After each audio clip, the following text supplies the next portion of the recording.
तो कैसे हैं आप सभी लोग। स्वागत है आपका एक और वीडियो में। आज की वीडियो में हम एक्सरसाइज 6.2 के कुछ ही क्वेश्चंस कराएंगे, क्योंकि इस एक्सरसाइज में क्वेश्चन तो 10 हैं, लेकिन क्वेश्चन को ठीक से समझना जरूरी है। इसलिए हमने इस एक्सरसाइज को 2 पार्ट्स में डिवाइड किया है और पहले पार्ट में हम मिनिमम 4 क्वेश्चन तो आपको कराने वाले हैं और बचे हुए क्वेश्चन हम अगले वीडियो में लाएंगे, जिसका लिंक हम आपको डिस्क्रिप्शन में ही दे देंगे। तो चलिए स्टार्ट करते हैं। देखिए, सबसे पहले समझेंगे हम थेल्स की प्रमेय। थेल्स की प्रमेय को मैंने आपको एक अलग वीडियो में समझाया है, उसमें सिर्फ मैंने आपको थेल्स की प्रमेय ही समझाई है। तो आपने अगर वो वीडियो नहीं देखी है तो उस वीडियो को जाकर देख लेना, क्योंकि मैंने बहुत ही बेसिक लेवल से बहुत ही अच्छी तरीके से समझाई है। लेकिन सवालों को करने के लिए हम थोड़ा समझ लेते हैं। मानते हैं एक त्रिभुज है ए बी सी, ठीक है। इसमें ए बी और बी सी के 2 बिंदु मिलाकर एक हमने भुजा खींची सी डी ई, जो कि बी सी के समांतर है।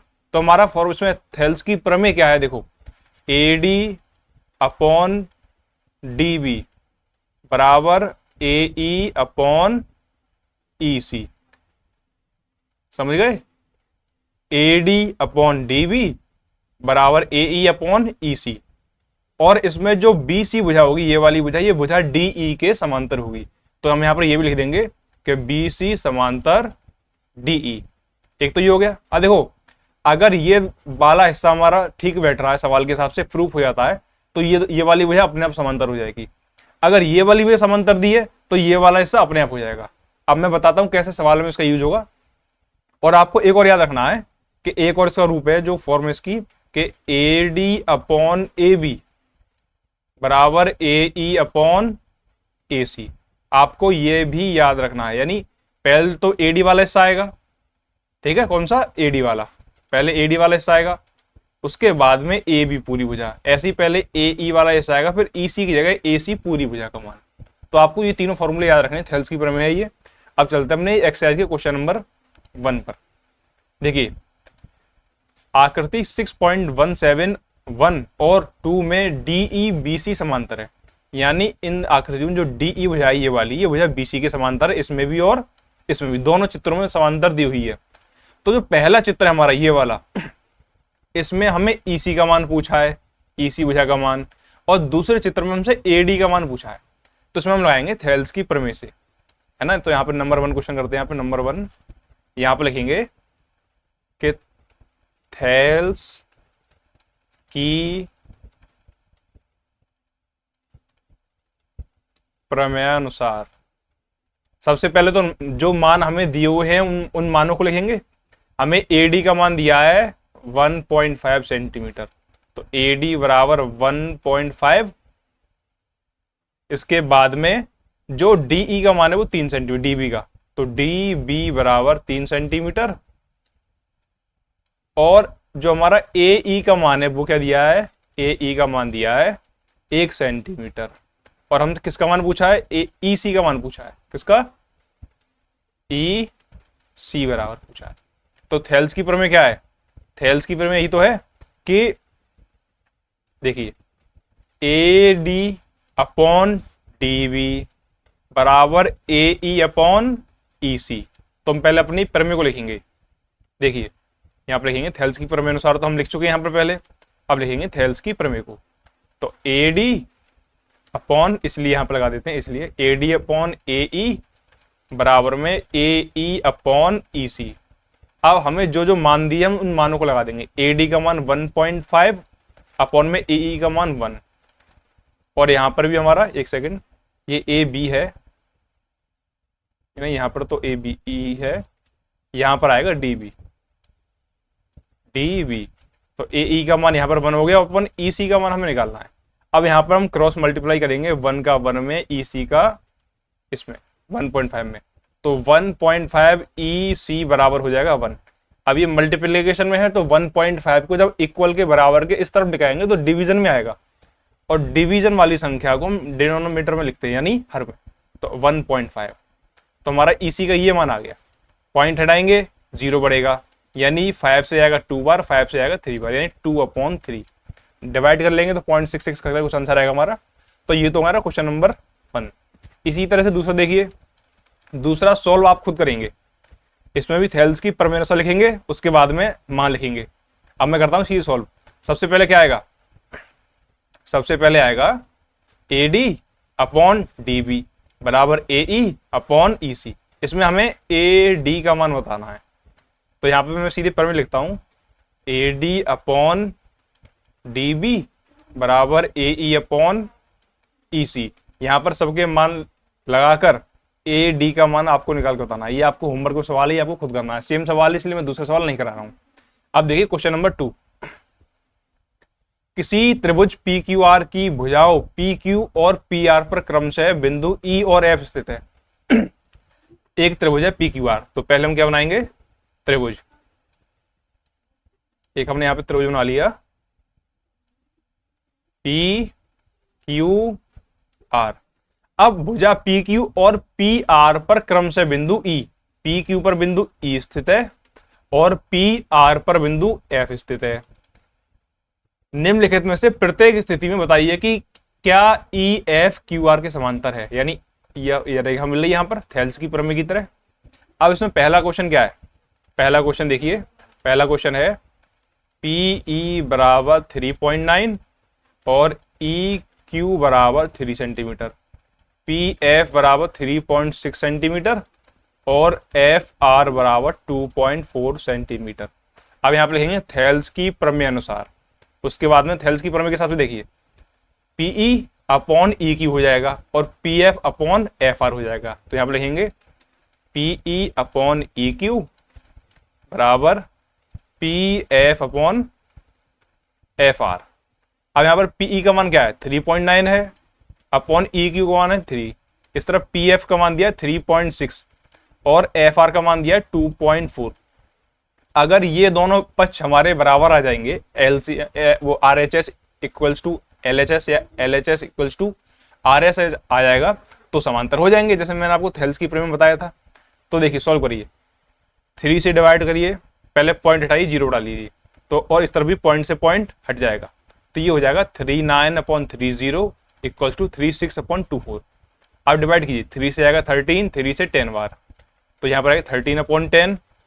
यहाँ पर देखिए 12 से आएगा 3 बार, 12 से आएगा 2 बार, तो 3/2। क्या ये बराबर है, ये बराबर नहीं है। यानी इस जो पहला हमारा क्वेश्चन था उसके हिसाब से EF यानी ये वाली भुजा EF और QR आपस में समांतर नहीं होंगे।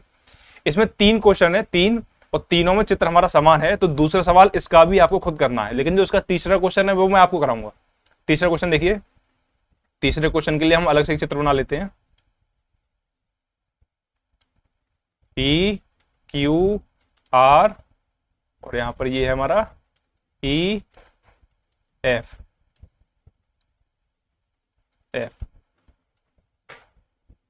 हमारा PQ का मान क्या दिया है, 1.28 सेंटीमीटर और PR का मान क्या दिया, 2.56 सेंटीमीटर।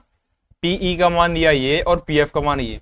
अब इसके हिसाब से हम फॉर्मूला बनाएंगे, तो PF अपॉन FQ बराबर P, यहां पर E आएगा, E यहां पर, तो ये हमारा हो जाएगा PE अपॉन EQ बराबर PF अपॉन FR। तो आप लिखेंगे PE अपॉन EQ बराबर PF अपॉन FR, ये हो जाएगा। PE का मान क्या दिया हमें, PE का मान है 0.18 सेंटीमीटर अपॉन EQ का मान क्या दिया है, एक सेकेंड, हमें इस PQ का पूरे का मान दिया, देखिए यहां पर। तो यहां पर हम इस वाले थ्योरम के फॉर्मूले की जगह दूसरे फॉर्मूले का यूज करेंगे। हमें देखो PR का मान दिया है इस पूरी लाइन का, और PQ का मान दिया है, और PE का मान दिया है इतने वाले हिस्से का, और PF का मान दिया है। तो मैंने आपको दूसरी वाली थेल्स की प्रमेय क्या बताई थी कि PE अपॉन PQ नीचे पूरी रेखा का मान लिखेंगे, और PF अपॉन PR। अब इसमें मान लगाइए, मान देखिए PE का मान क्या हमारा 0.18 अपॉन PQ का मान 1.28 हो जाएगा। इस तरफ PF का मान 0.36 अपॉन यहां पर क्या आ जाएगा PR का मान क्या है 2.56। अब देखिए यहां पर पॉइंट के इस तरफ बराबर दो संख्याएं हैं, तो पॉइंट से पॉइंट हमारा कैंसिल हो जाएगा, डेसिमल हट जाएगा। यहां पर रहेगा 18, मैं यहां पर दोबारा लिख देता हूं 18 अपॉन 128 बराबर 36 अपॉन 256। 18 से जाएगा ये 2 बार और 128 से ये जाएगा 2 बार, तो इस तरफ तो रह गया 1, इस तरफ 2 अपॉन 2 रह गया। 2 का यहाँ पर क्रॉस मल्टीप्लाई हो गया तो 2 बराबर 2 आ गया। हमारे दोनों पक्ष बराबर आ गए, इसलिए यहाँ पर लिख देंगे, इसलिए ये हमारी जो ई एफ है वो क्यू आर के समांतर होगी। ठीक है, जो क्यू आर है वो ई एफ के समांतर होगा। तो यहां पर हमारा ये हो गया सॉल्व। अब चलते हैं क्वेश्चन नंबर 3 पर। थर्ड को थोड़ा ध्यान समझिएगा। आकृति 6.18 में, ये क्वेश्चन नहीं, इस पर ध्यान मत दीजिएगा। आकृति 6.18 में यदि एल एम कौन सी भुजा, ये वाली जो ये भुजा है एल एम, ये सी बी के समांतर दी हुई है। इसी तरह से जो एल एन भुजा है वो भुजा सी डी के समांतर दी हुई है। तो हमें क्या सिद्ध करना है, हमें सिद्ध करना है A M upon A B बराबर A N upon A D, हमें ये सिद्ध करना है। ठीक है, तो क्वेश्चन में लिखा हुआ है तो दोबारा नहीं लिख रहा हूं, इसको हटा देता हूं। अब देखिए, इसमें आप ध्यान से देखेंगे तो इसमें दो त्रिभुज बनने हैं हमारे। एक तो हमारा त्रिभुज ये हो गया, कौन सा, ए बी और ये सी, एक त्रिभुज हमारा ये बन गया। और दूसरा त्रिभुज हमारा कौन सा बनेगा, दूसरा त्रिभुज बनेगा हमारा ए डी सी। ये हमारे दो त्रिभुज बन रहे हैं, एक ये हो गया और एक हो गया ये वाला।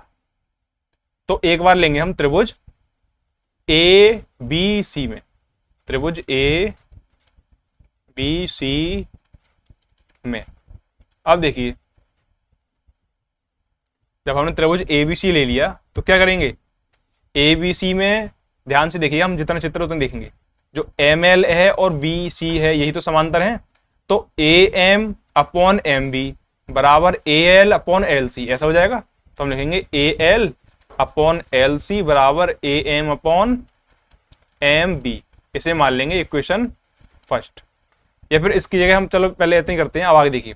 अब जब हम त्रिभुज लेंगे ए डी सी, इस वाले त्रिभुज लेंगे तो A L upon L C बराबर A N upon N D.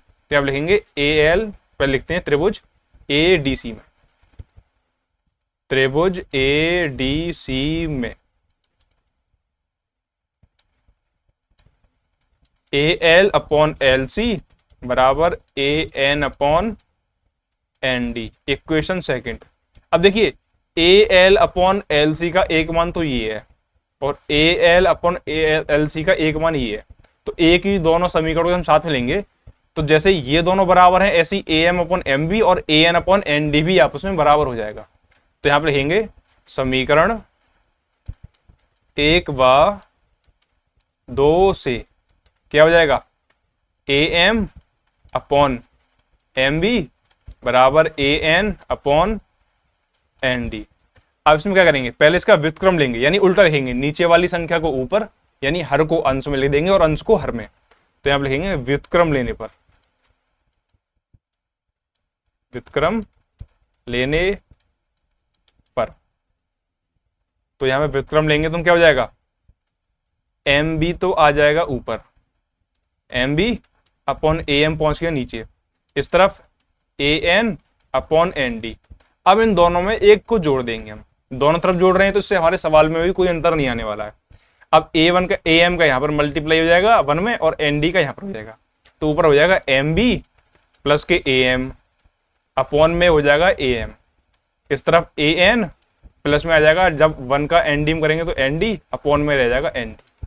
अब देखिए, ए एम बी और ए एम बी और ए एम को जोड़कर ए बी पूरा बन रहा है, तो इसकी जगह पे हम ए बी रख सकते हैं, ए बी अपॉन नीचे ए एम का ए एम रहने देंगे। ऐसी ए एन और एन डी को जोड़कर, ए एन और एन डी को जोड़कर पूरा ए डी आ जाएगा हमारा, तो पूरी ए डी भुजा आ जाएगी, तो इसकी जगह हम ए डी लिख सकते हैं। तो ए डी लिखेंगे तो यहां पर क्या हो जाएगा, ए डी अपॉन यहां पर एन डी। अब इसको फिर से पलट देंगे, पुनः व्युत्क्रम लेने पर, पुनः व्युत्क्रम लेने पर आप लिख लीजिएगा। तो ए एम तो आ जाएगा ऊपर, नीचे हो जाएगा ए बी, एन डी आ जाएगा ऊपर और नीचे हो जाएगा ए डी। तो यही हमसे सिद्ध करवाया था और यही हमारा आंसर आ गया। देखिए यहाँ पर क्वेश्चन में जहां जहां ए एन है वहां ए एन की जगह मैंने एन डी कर दिया है, तो आप उसको सही कर लीजिएगा। ठीक है, ए एन अपॉन एन डी। और नहीं तो हम इसको सीधे उसके हिसाब से कर सकते हैं जो हमारी थेल्स की दूसरी प्रमेय का हमने फॉर्मूला बताया था उसके हिसाब से। ठीक है, तो चलिए क्वेश्चन नंबर 4 पर। अब क्वेश्चन नंबर 4 को भी ध्यान से देखिएगा। आकृति 6.19 में डीई एसी के समांतर है, यानी कौन सी, जो डीई है, ये वाली जो लाइन है डीई, वो लाइन एसी के, भुजा एसी के समांतर है। और जो डीएफ है, कौन सी, डीएफ, डीएफ है हमारी ये वाली भुजा, डीएफ समांतर है ए ई के। तो सिद्ध करना है हमें कि B F upon F E बराबर बी ई अपॉन ई सी। तो इसमें भी हमें दो त्रिभुज बन रहे हैं, तो हम दोनों त्रिभुज को लेंगे। अब देखिए पहले कौन सा त्रिभुज आएगा, देखिए ध्यान से यहाँ पर, एक जिसमें जो त्रिभुज बन रहे हैं दोनों उल्टे बन रहे हैं, तो हम पहले एक त्रिभुज के लेंगे फिर दूसरे को। पहले क्या आ रहा है हमारा, डीई और एसी समांतर है, डीई समांतर है एसी के। तो इसमें ये पूरा त्रिभुज की बात होगी, इसमें हमारे ये पूरे त्रिभुज की बात हो रही है। कौन सी की, जिसकी मध्य बिंदु क्या है, जिसकी ये वाली भुजा है डीई, तो इस त्रिभुज की बात हो रही है। तो इसमें क्या करेंगे, A D upon D B बराबर बीई, ये पूरा लेंगे यहां से यहां तक, बीई अपॉन ई सी, है ना। तो त्रिभुज ए बी सी में हम पहले इतना लिखेंगे, उसके बाद में A D upon D B बराबर बीई अपॉन ई सी, इसे मान लेंगे इक्वेशन फर्स्ट। अब इसी के इसको हटा दीजिए, अब देखेंगे दूसरे त्रिभुज में जिसमें दूसरी भुजा हमारी समांतर दी हुई है उसे। ठीक है, अब दूसरे में क्या दिया है, जो डी एफ है वो समांतर है किसके, ए ई के। जो डी एफ भुजा है वो हमारी ए भुजा के समांतर है। अब डी एफ भुजा कौन सी है, देखिए डी एफ भुजा ये वाली, डी एफ, डी एफ ये वाली भुजा होगी, ये किसके समांतर है, ए ई के। यानी अब बात हो रही छोटे वाले त्रिभुज की, कौन सी, ए बी ई की, इस वाले त्रिभुज की बात हो रही है। तो इसमें भी हम जब हम थेल्स की प्रमेय लगाएंगे तो A D upon D B बराबर B F upon F E हो जाएगा। तो यहां पर लिखेंगे त्रिभुज ए बी ई में, अब A D upon D B बराबर में B F upon F E, इसे मान लेंगे हम इक्वेशन सेकंड। अब लिखेंगे समीकरण 1 व 2 से, समीकरण 1 व 2 से। देखो दोनों जो हमारे इक्वेशन है वो A D upon D B का मान है, तो यानी ये वाले दोनों पक्ष भी आपस में बराबर हो जाएंगे। तो हम लिख देंगे यहाँ पर B E upon E C बराबर B F upon F E. क्या क्वेश्चन में हमसे ये पूछा जा रहा है, हाँ क्वेश्चन में हमसे ये बिल्कुल ये पूछा जा रहा है, तो ये हमारा आंसर आ गया। इतना इजी क्वेश्चन था ये। अब चलते हैं क्वेश्चन नंबर 5 पर। 5 हमारा लास्ट है, उसके बाद में बचे हुए 5 क्वेश्चन हम अगली वीडियो में कराएंगे। ठीक है, इसमें देखिए इसमें भी सेम आपको वही कॉन्सेप्ट लगाना है। हमें चित्र में दिया है जो डीई है वो ओ क्यू के समांतर है, डीई, डीई ये वाली भुजा ओ क्यू के समांतर है। और जो डी एफ भुजा है, कौन सी, डी एफ, जो ये वाली भुजा है डी एफ, वो भुजा ओ आर के समांतर है।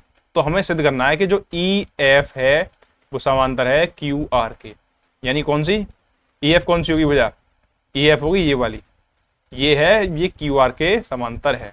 तो इसमें भी हम वही अपने क्वेश्चन लगाएंगे जो हमने थेल्स की प्रमेय लगाई थी, उसी मेथड को हम दोबारा फॉलो करेंगे। अब देखिए मैंने आपको क्या बताया था कि हमें क्या सिद्ध करना है कि ई एफ क्यू आर के समांतर है। अगर हम ये सिद्ध करते हैं कि जो ई एफ है क्यू आर के समांतर है, तो ये हमारे पूरे त्रिभुज की तो बात हो रही है, यानी पी क्यू आर वाले त्रिभुज की बात हो रही है। तभी तो ई एफ और क्यू आर जो कि समांतर होनी चाहिए। तो उसमें क्या होगा, जो पी ई बट्टे ई क्यू का मान आएगा, जो पी ई बट्टे ई क्यू का मान आएगा वो पी एफ बट्टे एफ आर के मान के बराबर आएगा। यानी पी ई बट्टे ई क्यू बराबर पी एफ बट्टे एफ आर। और मैंने आपको वीडियो के स्टार्टिंग में क्या बताया था कि अगर ये मान सिद्ध हो जाए तो ये ऑटोमेटिकली सिद्ध हो जाएगा, अगर ये दिया हुआ है तो इसका मतलब ये भी है सिद्ध। तो हम इसका मान निकालेंगे और ये आंसर जैसे ही हमारा आ जाएगा इसका मतलब फिर लिख देंगे, उसके बाद में हम लिख देंगे कि जो ई एफ है वो क्यू आर के समांतर है। अब हमें क्या करना है इसमें, देखिए हम इसमें दो त्रिभुज लेंगे हर क्वेश्चन की तरह, जैसे हम अभी तक करते आ रहे हैं। दो त्रिभुज की बात हो रही है, तो एक तो हमारा त्रिभुज है पी ओ क्यू और दूसरा त्रिभुज है पी ओ आर। देखिए कैसे, पी ओ क्यू, तो हम लिखेंगे त्रिभुज पी ओ क्यू में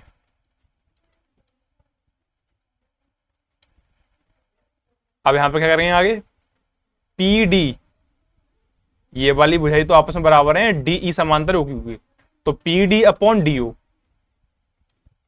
P D upon D O बराबर में क्या जाएगा, P E upon E Q, P E upon E Q, equation first. अब हम बात करेंगे त्रिभुज कौन से की, पी, कौन से त्रिभुज की, पी ओ आर। अब इस वाले त्रिभुज की बात करेंगे, तो इसमें जो डी एफ भुजा दी है वही तो समांतर है, तो यहां पर लिखेंगे हम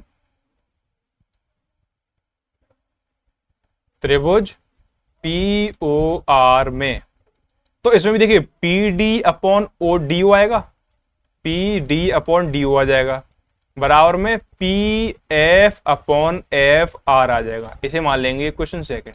अब वही करेंगे क्या कि समीकरण 1 व 2 से, समीकरण 1 व 2 से, तो देखो दोनों P D upon D O के मान है, यानी ये वाला हिस्सा इस वाले हिस्से के बराबर हो जाएगा, तो हम लिख सकते हैं कि P E upon E Q बराबर है P F upon F are के। अब हमने ये सिद्ध कर दिया।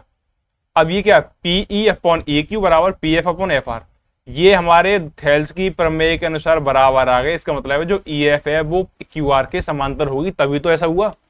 तो यहां पर लिख देंगे कि थेल्स की प्रमेय अनुसार, इसलिए थेल्स की प्रमेय अनुसार क्या हो जाएगा, भुजा ई एफ समांतर क्यू आर, ई एफ समांतर क्यू आर। तो ये तो थे आज की वीडियो में हमारे होने वाले 5 क्वेश्चंस। आज की वीडियो को हम यहीं पर रोकेंगे। अगली वीडियो हमारी थर्सडे को आने वाली है, जिसमें आगे आने वाले 5 क्वेश्चंस को कंप्लीट कराया जाएगा। तो आज की वीडियो में इतना ही। अगर आपको वीडियो अच्छी लगी हो तो इसको दोस्तों के साथ शेयर कीजिए और हमारे चैनल को सब्सक्राइब कीजिए। तो मिलते हैं अगली वीडियो में, तब तक के लिए वीडियो देखने के लिए आपको बहुत बहुत धन्यवाद।